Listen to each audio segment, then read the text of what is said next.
অবশেষে ৫ আগস্টেই খুলে দেয়া হচ্ছে জুলাই গণঅভ্যুত্থান স্মৃতি জাদুঘর। আহত ও নিহত পরিবারের সদস্যদের উপস্থিতিতে জাদুঘরটি উন্মুক্ত করে দেবেন প্রধানমন্ত্রী তারেক রহমান।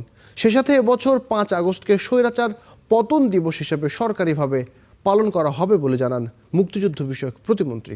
সিফাত শাহরিয়ারের রিপোর্ট।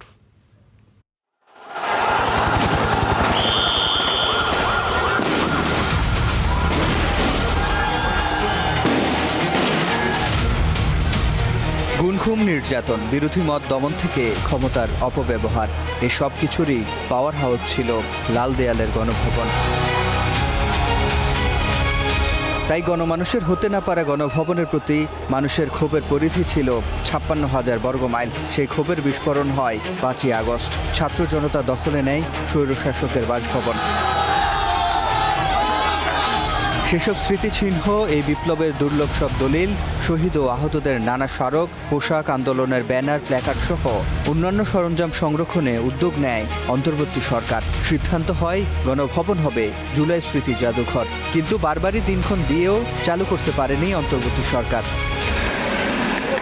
অবশেষে সরে গেছে অনিশ্চয়তার মেঘ। আগামী ৫ই আগস্ট জুলাই স্মৃতি জাদুঘর খুলে দেওয়ার ঘোষণা দিয়েছে সরকার। উদ্বোধন করবেন প্রধানমন্ত্রী তারেক রহমান। আগামী ৫ই আগস্ট এই জুলাই জাদুঘর যেটি রয়েছে সেই জাদুঘরটি উদ্বোধন করা হবে। এটি ইতিমধ্যে আমাদের সরকারের পক্ষ থেকে ঘোষণা এসেছে এবং আমাদের মাননীয় প্রধানমন্ত্রী তিনি এটির শুভ উদ্বোধন করবেন। মুক্তিযুদ্ধ বিষয়ক প্রতিমন্ত্রী আরও জানান, এবার দিনটি স্বৈরাচার পতন দিবস হিসেবে সরকারিভাবে উদযাপিত হবে। স্বৈরাচার পতন দিবস হিসেবে আমরা সরকারের পক্ষ থেকে একটা সরকারি দিবস হিসেবে উদযাপিত হবে।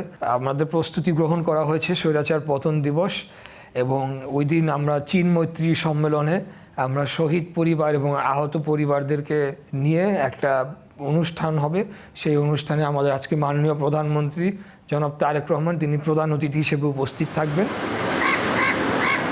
দ্রোহের আগুনে লাল আকাশ, হাতে লাশ, কত বন্ধু চলে গেছে, রেখে গেছে হৃদয় পোড়া ছাই।